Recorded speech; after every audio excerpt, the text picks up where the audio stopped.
Don't really know where to start with this video, bro, but this is my review and reaction and shit to I have WrestleMania, SummerSlam, bro. Brock Lesnar just returned, bro. My mind is honestly, it's gone. Like it's left the station. It's not here with us today. We're gonna start and talk about night one. I'm gonna try to run through night one because what the fuck just happened? Okay, so basically starting off with night one, what was the first match, bro? I'm so shook. Brock Lesnar returned. I have my live reaction to that in the fucking flesh.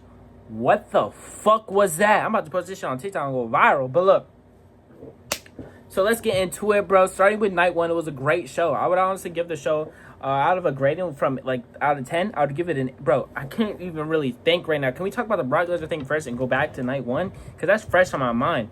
Let's talk about the night one, though. I'm pulling up the night one card on my head just so I don't miss anything, bro.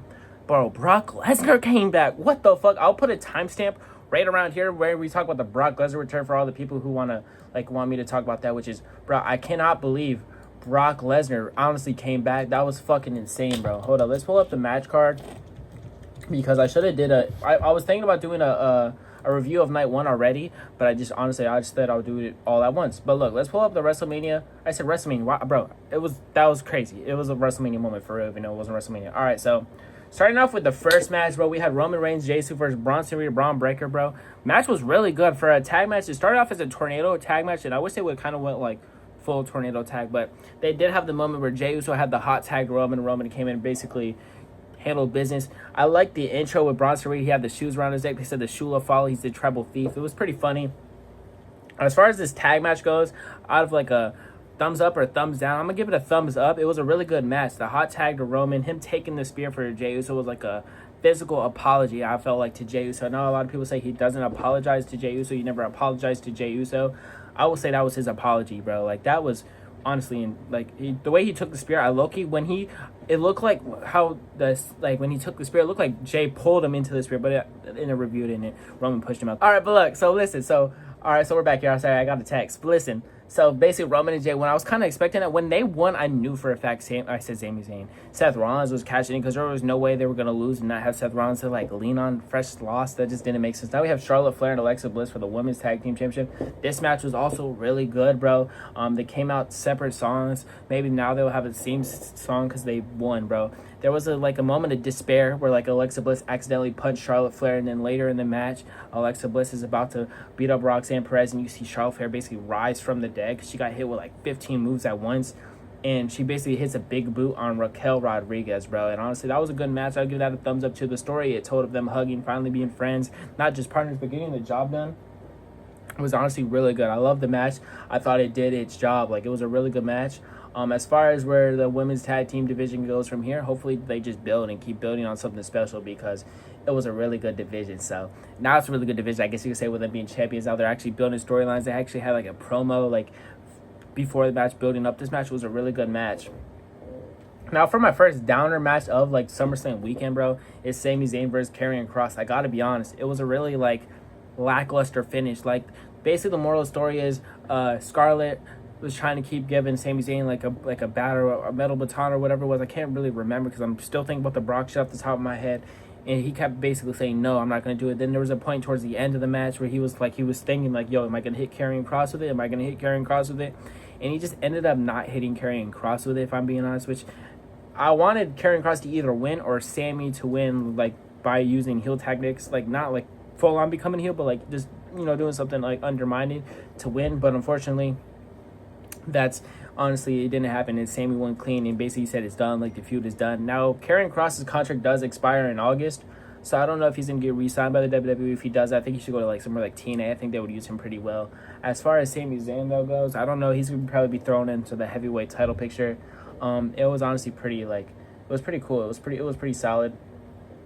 If I'm being honest, it was a good match. Now for the Tiffany Stratton and Jade Cargill match. I thought Jade Cargill was going to win this because she won the Queen of the Ring. I thought it was pretty much handed to her the way they built her up. And I'm not going to lie, Jade Cargill, this was probably her best match in her career as being on the WWE roster. I didn't really watch her in AEW, if I'm truly being honest, because I don't really watch AEW. If I'm going to be honest. I'm not a Trailblazer fan. I don't think AEW sucks. I just don't watch it. You get what I'm saying? Tiffany Stratton won. Jade Cargill was going for her Jade on the top turnbuckle. She reversed it basically and then Tiffany hit her with her like her little moonsault move, her little split. You know what I'm saying? So either way, she retained her belt, which was honestly a pretty good match. I'm happy there was no interference and no shenanigans in there, like from maybe like a returning heel Bianca or maybe even Naomi somehow got involved or something. I don't know. People are saying that, but Tiffany Stratton did retain her title. Now we're going for the tag team match: Drew McIntyre, Logan Paul versus Jelly Roll and Randy Orton. I'm not gonna lie, bro. Jelly Roll, he really impressed me, bro. Like, he was pretty good, bro. There was a moment where like he got beat up really bad, bro. Logan Paul had a frog splash with the pride bottles landed on top of Jelly Roll. He took a massive bump. Props to Jelly Roll, way better than Travis Scott ever will be, ever was. Fuck Travis Scott, can't stand Travis Scott. I also hate The Rock. Happy The Rock did show, but we'll obviously talk about that later, bro. But yeah, basically Randy Orton and Jelly Roll. Basically, it was a 2-on-1 for majority of the match because like 5 to 10 minutes, Jelly Roll was basically like getting seen by doctors, getting it like brought up to the ramp, and then Jelly Roll had the Sami Zayn moment where he turned, he looked at Randy Orton basically getting jumped, and he ran in there, got the hot tag. He took out Logan Paul. He hit him with like a vintage Randy Orton when he caught him and he spinned and like power slammed him. As far as he hit a black hole on Drew McIntyre, which was also pretty good, but it got to a point where Drew McIntyre and Logan Paul were just too much for Jelly Roll. They throw Randy out the ring, Logan Paul did, and basically hit him with the frog splash on Jelly Roll and pinned him, and that was it. Logan Paul, I'm not gonna lie, I'm tired of Logan Paul always winning these pay-per-view like matches. I was kind of surprised that Jelly Roll lost, and Jelly Roll and Randy Orton lost, but hey, it was kind of a surprising relief. As far as Jelly Roll, like I said, he did really good. I think he wants to come back in February or January, they said. I could really see him having a career in WWE. Not like a long-term, like full-on wrestling career, like kind of like Logan Paul, but a couple of celebrity matches would be cool here and there. Maybe he could have one-off match against maybe Logan Paul in the Royal Rumble. That's what I'm predicting. He's going to return to the Royal Rumble, Jelly Roll, and eliminate Logan Paul. Maybe that sets up a feud for like Elimination Chamber, or maybe even WrestleMania, just a celebrity match, I think, where Jelly Roll could get his get back. Because he was also on SummerSlam night too, just like in the fans. He really loves and enjoys wrestling, so I respect it. So as far as the last two matches, I didn't remember if I gave the last match a thumbs up. I'll give the Tiffany Stratton match and this match, the tag match, a thumbs up. They were both good matches, kind of what I expected. Now for CM Punk versus Gunther, bro, listen, let me tell you, bro, this match was not really my favorite type of Gunther match, where he's just basically powering and beating up on whoever he's fighting, and then he starts flexing, getting cocky, arrogant, and that's where he basically loses. And that's pretty much where it is. CM Punk had probably like 5 minutes of offense this whole match, to the point where Gunther was flexing on the announcer table, like showboating, like, I'm the champion, the heavyweight champion, you know who the best in the world is, Gunther, basically. And then Punk basically tripped him, and he fell on his back, or he fell on his side or whatever. And then when Gunther rose from the table, he was bleeding all over his face. He's bleeding from his forehead when he has an apparent nose injury. So it kind of really just didn't make sense. But it is what it is. I don't really think this feud or this match deserved blood by any means. Maybe like there's like 5 other matches on this card that probably could have deserved blood. And honestly, that was like pretty much it. Basically, CM Punk finally beat him. 5 minutes of him flexing, like showboating, like happy he's a champ. You hear the Seth Rollins music hit. Boom! You hear the burn it down music. And basically, Seth Rollins like, yo, don't forget, I'm Money in the Bank. He starts walking away from the ring. He does like the villain. He drops the ladders, turns around, takes off the ankle brace, runs down there, beats up Seth Rollins. I said beats up Seth Rollins. He's Seth Rollins. Beats up CM Punk with the briefcase, cashes in. Boom, we got a new champion. We got the end scene right there. We're basically like, yo, he's the champion. So now the new heavyweight champion is Seth freaking Rollins. Oh my God. Now for night 2, the opener, bro. I'm sorry I'm kind of running through this, bro. I'm really just trying to get to the Brock thing. That shit was fucking ballistic, bro. Naomi beats Io and Rhea Ripley. I'm really happy Naomi won. I'm kind of happy Rhea didn't win. I'm not a Rhea hater by any means. I don't hate any wrestler. I'm not one of those weirdos that hate wrestlers, besides The Rock, because fuck The Rock. But basically, moral of the story, this was a really good match. They were doing massive moves. There was multiple times I thought Io was going to win. Multiple times I thought Rhea was actually going to win. But there was a moment where Rhea was about to pin Io, and then Naomi sneaks in, pins Rhea, and boom, that's it. Naomi wins. I'm honestly going to give this match a thumbs up. It painted the story like, yo, Io, like, got pinned by Naomi, and then Naomi pinned, like, bro, either way, keep Rhea out the title picture for a little bit. Please, God forbid. Either way, Naomi did pin Rhea Ripley when Rhea Ripley was trying to pin Io Sky. So I honestly got to give it to Naomi. She did her thing. She won the match. I'm honestly happy she won the match. Also, her entrance was cool. She had her like biological father come out there and playing the guitar. Honestly, a really sick moment. She was happy for him. You can see like the moments they were like laughing and smiling together. So good for her. Honestly, proud of her. Now for the 6-way tag, bro. This 6-way tag match, bro. This match was fucking nuts, bro. The spots, Bro, there was like 50 spots where it was like, whoa. Candice LeRae going through a table, B-Fab going crazy, bro. Like, the people who were, like, associated with each faction, like, were going crazy. Obviously, Dexter Lumis and Joe Gacy won this match. They retained, which is what I predicted. Thumbs up. By the way, this match was fire, bro, for a tag match. This is one of my favorite tag match of all time. My favorite TLC match of all time, bro. The spots they were doing is some shit I've never seen before. The moment where Tommaso Ciampa, he was hanging with the titles, and then he, like, leveraged his body, like, upside down. Bro, chef's kiss, bro. There ain't really much to say besides this match was a car wreck, a chaos match that you would just love to see, bro. The moment where Bray Wyatt came in, I said Bray Wyatt. The moment where Uncle Howdy came in and basically sealed the deal for the Wyatt Six and helped them win the match, Dexter Lumis and Joe Gacy, honestly, was sick too. The storyline is, I don't know, bro. Like, I don't know where they really could go from here with the tag division. Maybe more title defenses, obviously, common sense, but, like, I don't know what storyline they could. Interrupting my review to SummerSlam, because for the tag division there was a segment like off air, like off SummerSlam, where basically the Street Profits, they went their separate ways. Like, they didn't like formally break up, but Montez Ford, he walked another direction, and Angelo Dawkins, he walked another direction. So that's something to look out for. I don't think they're actually going to break up or like split as a tag team, but I think it would be kind of interesting to see how that plays out. But either way, maybe they could try to say the tag division wasn't like bonded strong enough. Either way, Dexter Lumis and Joe Gacy, great match. There was also a moment in there where the Street Profits had a botch. They threw Joe Gacy and they missed the ladder. Then they said, run it back. They brought him from outside the ring and just did the move again. Honestly, really good match.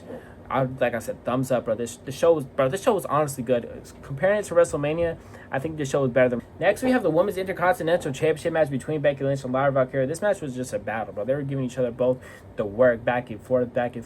Becky was in charge for a majority of the match until Bayley gets involved. Becky was about to hit Lyra with a crowbar, and then Bayley grabs the crowbar, basically saying, like, yo, what are you doing? Becky's trying to get in, like, Bayley's ear, saying, like, yo, she took your SummerSlam moment. I took your WrestleMania moment, but she took your SummerSlam moment, which I don't think was honestly reasonable bargain strategy. Like, you're trying to convince her to help you, but you're saying you took her out too, so, like, what are you doing? Either way, Bayley stays facing, ends up taking out Becky Lynch for about, like, 2-3 minutes. Becky Lynch ends up countering Bayley, gets away from Bayley, and then Lyra comes off the top turnbuckle out of nowhere, puts Becky Lynch through a table. Then they somehow get back in the ring. They start fighting. And this is where it gets to the finish, this is where the story is going to tell. So Bayley has like a chain wrapped around her hand. She tries to hit Becky Lynch, misses, hits Lyra, 1, 2, 3. Becky Lynch retains, and now they say Lyra can never get a title shot again. So I don't know if this is in between Becky versus Bayley versus the title. I don't know how that's necessarily going to work. But either way, Lyra should not get another Intercontinental Championship match, is what the story they told with her losing. So I'm going to give this match a thumbs up. Honestly, really good match. Yeah. For my second match of the day, my second moment of the day, like L of the day or L of the weekend, I guess you could say, would be Solo Sikoa versus Jacob Fatu. This match was pretty solid. We knew the MFT was going to get involved. I don't even really want to waste my time talking about this match. The way this match ended was kind of anticlimactic, bro. Either way, Jimmy Uso comes out trying to even the odds with Jacob Fatu taking out the MFT. Moral of the story, the numbers game, the MFT obviously won the numbers game. They end up climbing they climb the steel cage. Tala Tonga basically puts her handcuffs around Fatu's hand and basically locks him to the cage. Fatu ends up breaking the handcuffs, which I think was a botch. I don't think he was meant to do that, because the way the match ended is kind of anticlimactic. Basically, moral of the story is he breaks the handcuffs, he pulls Solo back in the ring, and the moral of the story is they're both like by the door, their heads are hanging out the door, and Tala Tonga boots the door, kicks the door full power, hits Jacob in the head, even though it hit both of them in the same spot. And that was more of the story. Solo just walked out, fell out of the cage, and that match was kind of a dud for me. I don't really want to waste my time to talk about that match. That match was an L for me. I don't know what they're going to try to tone now with the storyline. Hopefully Jacob Fatu does get his look back, but I mean, yeah, he lost both times due to the numbers game, but it's like, bro, he lost 2 matches to Solo. It's kind of like, are we serious right now? They also brought up how Solo hasn't been pinned since January, which was against Roman, which is honestly interesting. I didn't know he hasn't been pinned that long. So now we're talking about the Intercontinental Championship, the match, the men's, Dominic Mysterio versus AJ Styles. This match was fucking amazing for what it was, man. AJ Styles coming out on the low rider with the Eddie Guerrero gear. basically with his son, like just like mocking Eddie Guerrero, not mocking like in a bad way, but like teasing Dominic Mysterio. This match was really good. It was back and forth. The moment I really liked is when Dominic Mysterio, he acted like he hit himself with the chair and then tossed it to AJ Styles when the ref wasn't looking. And then AJ Styles, he's a vet. He knows what he's doing. He put the table around, or the chair around his neck, and the ref was like, "Who the fuck got hit with the chair?" Moral of the story is Dominic did win. This was a good match. I do think Dominic Mysterio has a chance to do double duty at double. All right, I said double duty at double AA. He could do double duty at triple A with being the world title over there. I think he could do it. He already did it in NXT. Dominic Mysterio beats AJ Styles. Honestly, a good matchup for AJ Styles. I don't know what they're gonna do with him. I don't know. I don't know what they're gonna do with him. Hopefully, maybe they get one more match with Cena, maybe after Brock Lesnar, which is what we'll talk about in a little bit. All right, now for the WWE Championship match, bro. This match, it genuinely felt like 45 minutes, bro. This match felt like it was like 50 minutes long. I'm not gonna lie. I did a whole video of me just recording the match, expecting, The Rock's gonna return. Cody's gonna turn heel. Cody's gonna turn heel. Cody's gonna turn heel, which honestly, it didn't happen. Cody won clean, bro. There were so many moments in this match where I thought, bro, the attitude adjustment off the fucking top turnbuckle, the triple crossroads, bro. They were bringing out everybody's best moves here, bro. This match was fucking fantastic, bro. This match was fantastic. Cody ends up giving him a soldier salute. And he's like, this is it. Hits him with the crossroads, and that's it. It was kind of anticlimactic in a way that I didn't think it was going to end like that. But for what it's worth, I know why Cena turned face now, because now we know that Brock Lesnar is back. So with that being said, moral of the story is they basically have their little handshake. Cena gives him this house, says, like, you earned it. I'm proud of you. Like, you're, like, next up, basically, like, passing the torch. You get what I'm saying? And then the moment happens, I'm like, Cody's not gonna turn heel. Cena, is he full with face? Like, is something gonna happen? They start giving Cena his salute. Cody's not in the ring anymore. I'm literally telling my girlfriend, I'm like, Cody didn't leave yet. He's gonna turn heel. I even told my girlfriend that's how Cena was gonna lose, is by turning heel. The Rock wasn't getting involved. But Cody Rhodes won clean, which was kind of refreshing. I wanted Cody to turn heel. I thought it would have been interesting, but I guess he did it. He's still a face. He's doing his mouth. He's doing his salutes. Whoop-de-whoop. He's about to get out the ring. Boom! The Brock Lesnar music hits, and here's my reaction to Brock Lesnar's return. Brock Lesnar's return, bro. I got it on video. I did not think bro was actually gonna return, but he did return. Here it is. Brock Lesnar! Oh my God! It's Brock Lesnar! What the fuck? What the fuck? No fucking shot! Oh my God! Holy shit! Brock Lesnar is back! Bro, when I saw Brock Lesnar return, bro, I was shook. I was like, what the absolute fuck is about to happen right now? Which, I already knew he was going to happen. You think Brock is going to come out there and shake his hand? Fuck no. Brock Lesnar basically came out there, walked around the ring, hit him with the F5, looked over John Cena, and just walked out. Basically, kind of like 2015, how when he returned the first time without basically the handshake and stuff like that. So, with that being said, Brock Lesnar did return. He took out Cena. It's going to paint the story where Cena versus, I guess, maybe Brock Lesnar at, Clash in Paris, which is what John Cena's advertised for. So that's going to be an interesting match. I wonder how...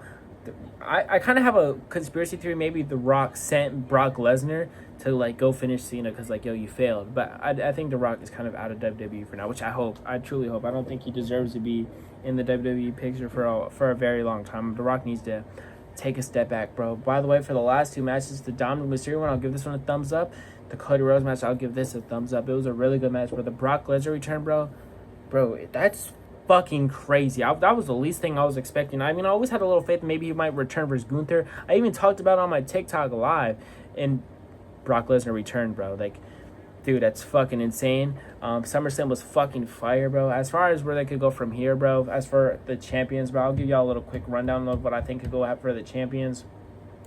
As far as Seth Rollins, I think he's going to be in the beefing with Sami Zayn, Jey Uso, CM Punk. As far as John Cena and Cody goes, I don't know what John Cena's, going to do. As far as championship-wise, I don't know if he's going to go for another championship after this Brock Lesnar thing. As far as Cody goes, I don't know what Cody does. I wanted to see at best maybe a rubber match. But either way, the Brock Lesnar returns, the Beast returns, takes out Cena. I don't know where the show is going to go from here. I can't believe Brock Lesnar truly returned. That's honestly insane to me. It's still a shocker that Brock Lesnar returned. I truly wasn't expecting Brock Lesnar to return. Wow, that was a crazy ass show.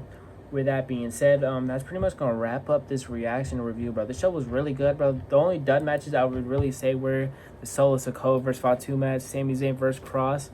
The rest of the show was pretty solid. Once again, the Brock Lesnar return was so fucking insane. This is gonna wrap up my video of my reaction to SummerSlam, bro. I truly cannot believe Brock Lesnar returned. Like, that is fucking ballistic. As far as that goes, I don't know what else to say, bro. Brock Lesnar returning was not on my bingo card. Man. Whew, bro. WWE is going crazy right now, bro. Yo, subscribe to the YouTube, man.